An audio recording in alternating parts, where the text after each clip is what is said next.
दोस्तों एसआईआर सर्वे 2025 का ओरिजिनल गणना प्रपत्र जारी हो गया है। अब हर बीएलओ को इसी फॉर्म में एंट्री करनी होगी और एक गलती से पूरा डेटा रिजेक्ट हो सकता है। यदि आप आम मतदाता है, आम नागरिक है, आम निर्वाचक है तो भी आपको ये गणना प्रपत्र भरकर देना होगा। और यदि आप बीएलओ है तो आपको इसको डोर टू डोर सर्वे के दौरान बांटना है और प्रत्येक वोटर से भरवा कर इसको लेना है। कौन सी जानकारी किस मतदाता को भरनी है, किस प्रकार इसकी स्टेप बाय स्टेप आपको एंट्री करनी है, पूरी जानकारी इस वीडियो में मैं आपको देने वाला हूं।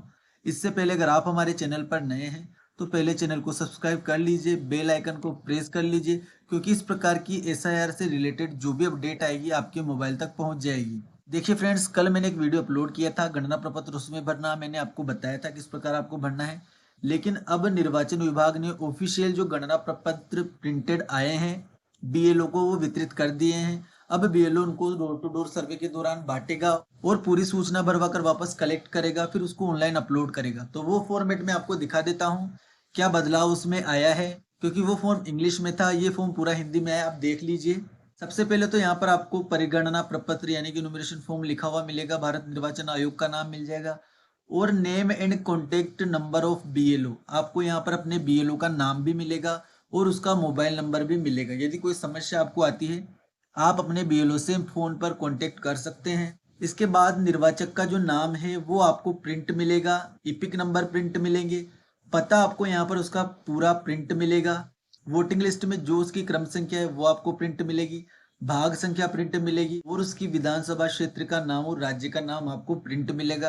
इसके बाद आपको यहाँ पर क्यूआर कोड मिलेगा जिसकी सहायता से फॉर्म अपलोड होगा और वोटिंग लिस्ट में जो उसका फोटो है वो आप यहाँ पर देख सकते हैं, आपको चिपका हुआ मिलेगा।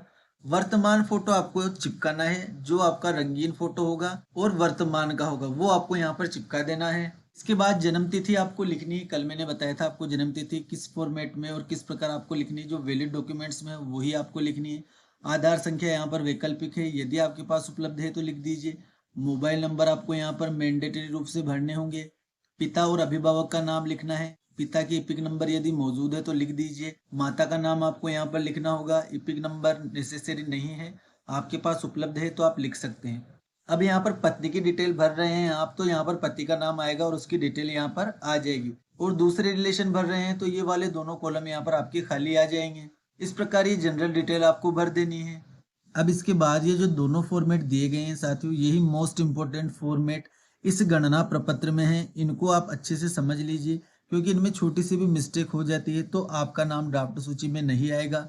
अब यहाँ पर दो कॉलम दिए गए हैं ए और बी। अब इसको आप ऐसे समझिए साथियों, अंतिम विशेष गहन पुनरीक्षण निर्वाचक नामावली में निर्वाचक का विवरण।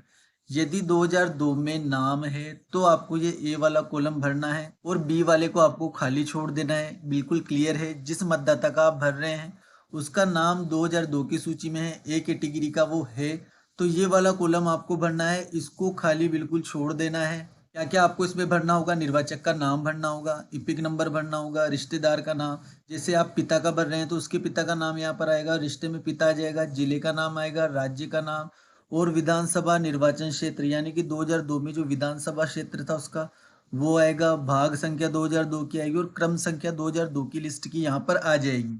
तो दोस्तों अब बात करते हैं हम पार्ट बी की। 2002 की सूची में आपका नाम नहीं है तो आपको पार्ट बी भरना होगा, इसको आपको बिल्कुल खाली छोड़ देना है ए वाले पार्ट को। यदि 2002 की सूची में नाम नहीं है, 3 की सूची में नाम नहीं है, अब आपको यहाँ पर उस रिश्तेदार का विवरण भरना है जिसका नाम पिछले कॉलम में दिया गया है अंतिम गहन विशेष पुनरीक्षण के अनुसार। लेकिन मैं आपको बता दूं, आपको पहले बीएलओ से पूछ लेना है कि उसने आपको किसके साथ ऐड किया है, पिता के साथ, दादा के साथ, दादी के साथ या माता के साथ, क्योंकि प्रोगेनी के रूप में मैपिंग पहले हो चुके हैं। जिनके माता या पिता के नाम 2002 की लिस्ट में आ चुके हैं उनकी मैपिंग पहले ही की जा चुकी है। अब ऐसा ना हो कि आपका नाम पिता के साथ ऐड किया गया हो और आप माता की सूचना यहाँ पर भर दें, या दादा या दादी के साथ ऐड किया गया हो तो आप माता या पिता की यहाँ पर सूचना भर दें। तो बीएलओ से बिल्कुल पहले क्लियर कर लीजिए आप कि किसके साथ उसने आपको ऐड किया है, उसी रिश्तेदार की डिटेल आपको यहाँ पर भरनी होगी। अब डिटेल किस प्रकार आपको भरनी है, नाम यहाँ पर उस रिश्तेदार का लिखना है आपको 2002 की सूची में दर्ज था। वो आपके पिता हो सकते हैं, माँ हो सकती है, दादा या दादी हो सकते हैं, उन्हीं का इपिक नंबर आपको यहाँ पर लिखना होगा। अब रिश्तेदार के नाम में आपको, जैसे आपने यहाँ पर पिता का नाम लिखा है तो आपको यहाँ पर अपने दादाजी का नाम यहाँ पर लिखना होगा रिश्तेदार के नाम में। अब बात करते हैं रिश्ते के नाम की। इस कॉलम में आपको क्या भरना है, तो दोस्तों आप समझ लीजिए, पिता का आपने यहाँ पर भरा है तो पिता के साथ आपका रिश्ता है तो आपको यहाँ पर सन लिखना होगा। दादा का आप यहाँ पर भर रहे हैं तो आपको यहाँ पर ग्रांड सन लिखना होगा। इस प्रकार आपको यहाँ पर रिश्ता लिखना है। पिता का रिश्ता नहीं लिखना है, उनके साथ आपका जो रिलेशन है वो आपको यहाँ पर भरना होगा। बेटा है तो सन लिखे, पोता है तो ग्रांड सन आपको यहाँ पर लिखना होगा। ये बहुत बारीक चीज है, इसको अच्छे से समझ लीजिए। सुबह ट्रेनिंग में मैंने इससे रिलेटेड क्वेश्चन किया था, उसका जवाब यहाँ पर बिल्कुल स्पष्ट रूप से इन्होंने ये दिया है कि यदि बेटा है तो सन लिखना है, पोता है तो ग्रांड सन यहाँ पर लिखना है।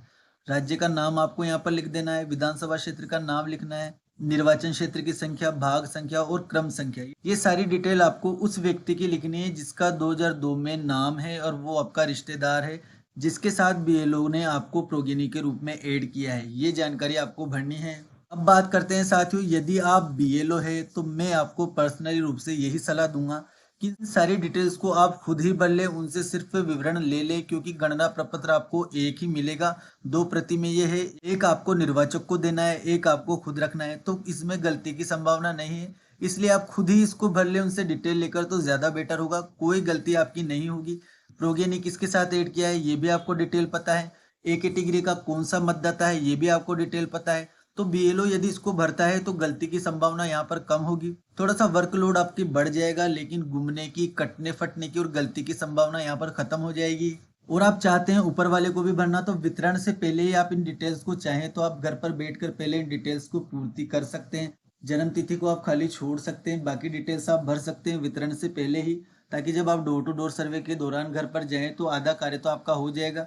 बाकी की डिटेल्स आप वहां जाकर ये भर सकते हैं और उस मतदाता से साइन करवाकर हैंड टू हैंड इसको वापस ले सकते हैं। एक प्रति उसको दे दीजिए और एक प्रति आप अपने पास सुरक्षित रूप से रख सकते हैं। इससे आपका कार्य थोड़ा आसान हो जाएगा। इसके बाद देखिए साथियों, यहाँ पर कुछ घोषणाएं दी गई है, तो आपको मतदाता को पढ़कर सुना देना है या मतदाता को बोल देना है कि भैया इनको पढ़ ले।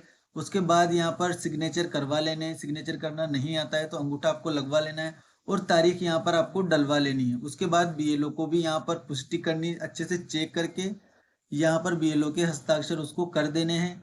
उसके बाद जब इसको अपलोड करने का ऑप्शन स्टार्ट होगा तो बीएलओ को इसको ऑनलाइन अपलोड करना होगा और एसआईआर सर्वे की ये प्रोसेस पूरा कंप्लीट हो जाएगा। तो साथियों, आपने समझ लिया है कि किस प्रकार आपको गणना प्रपत्र भरना है। वीडियो अगर आपको यूजफुल लगा हो तो वीडियो को लाइक कर दीजिए, चैनल को सब्सक्राइब जरूर कर लेना, क्योंकि इस प्रकार के अपडेट आपको लगातार मिलते रहेंगे। Thank you.